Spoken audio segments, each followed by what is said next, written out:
Assalamualaikum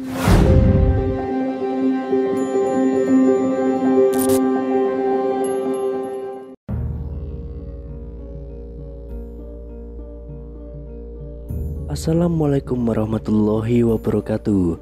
Kembali lagi di channel Nasihat Kehidupan Misteri. Pada video kali ini saya akan membahas tentang Borobudur sebenarnya bukan Candi Buddha. Apakah benar Borobudur sebenarnya bukan bernama Borobudur dan bukan merupakan Candi Buddha, melainkan tempat ibadah agama asli Nusantara dan sudah ada bahkan pada abad keempat Masehi?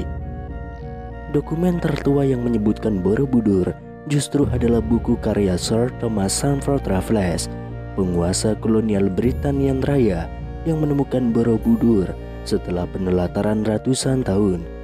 Tapi tidak ada dokumen asli Jawa yang umurnya lebih tua menyebutkan nama itu.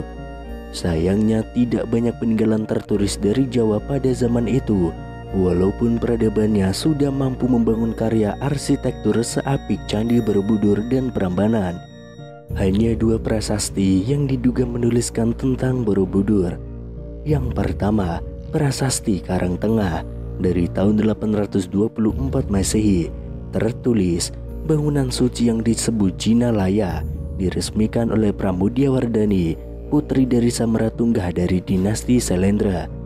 Yang kedua, prasasti Tri Tepusan pada tahun 842 Masehi, tertulis bahwa Pramudiawardhani disebut sebagai Sri Kahulunan menyerahkan sima atau tanah bebas pajak untuk mendukung pendanaan dan perawatan bangunan suci bernama Bumi Sambara Budara.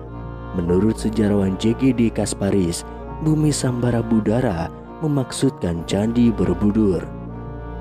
Lalu yang jadi pertanyaannya adalah, kapan dan siapa misionaris atau pendakwah Hindu Buddha yang terlahir di India pada masa pra-Islam masuk ke Nusantara, sehingga situs-situs di Nusantara disebut berdasarkan pada salah satu ajaran di India, bahwa benar Hindu atau Buddha berasal dari India, dan tidak benar situs-situs di Nusantara Indonesia berdasarkan hidup Buddha.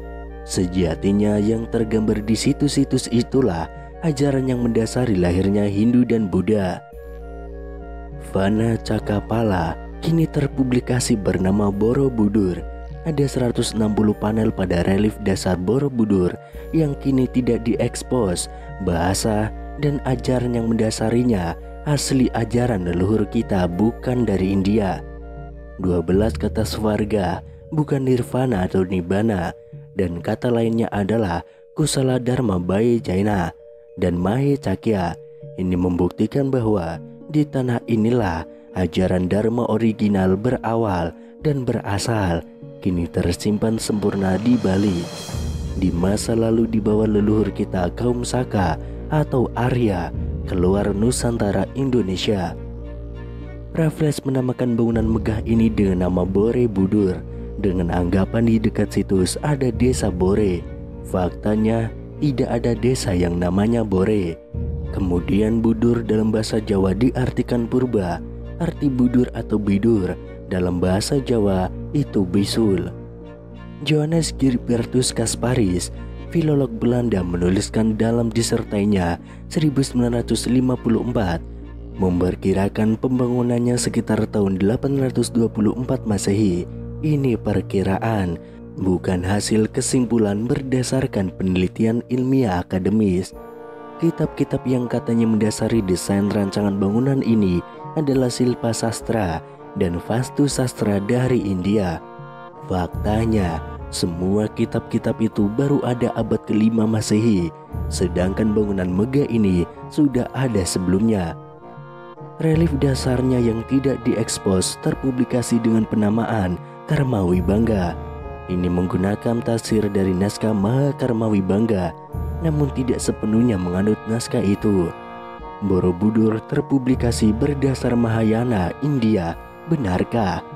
Para peziarah Tiongkok dari Fahien tahun 399 sampai 414 Masehi sampai dengan Ising tahun 671 sampai 695 Masehi datang ke Nusantara terdahulu untuk belajar, bukan membawa Buddhisme dari agamanya lalu disebarkan di sini.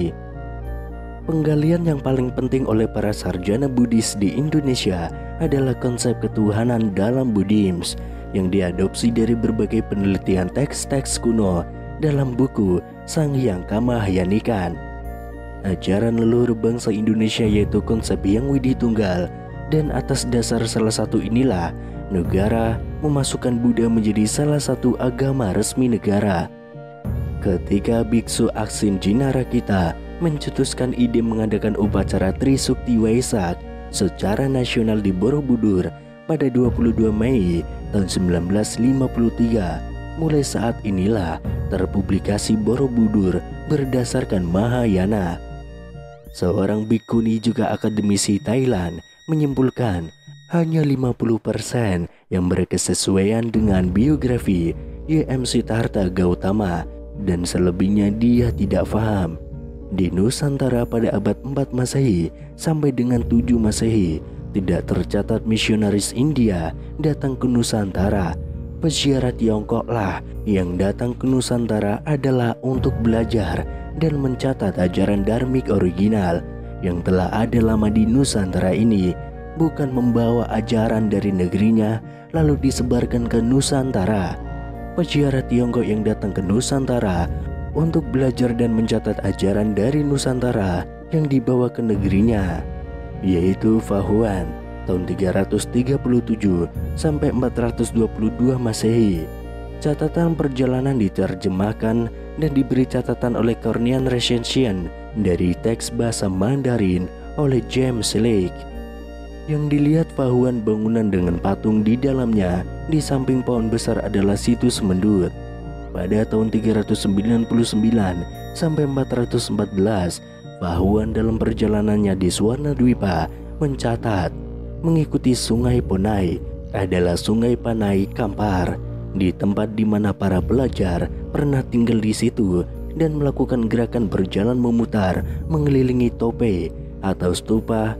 Juga ada 4 guru yang duduk di 4 sudut. Di tempat ini menara telah didirikan.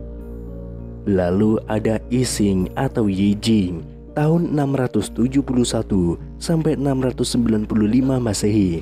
Pengelana asal Tiongkok yang datang ke Nusantara 3 kali berangkat dari Guangzhou, berlayar selama 20 hari, selama 10 tahun di Sriwijaya pada tahun 685 sampai 695 Masehi.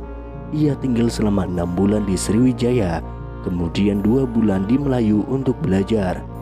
Di Suwarna Dwipa Nusantara pada masa yang lebih tua lagi, jauh sebelum zaman Beda, yaitu 6500 sebelum Masehi, telah ada ajaran yang dianut, yaitu Dharma, ajaran asli Nusantara kaum Saka, nenek moyang kita.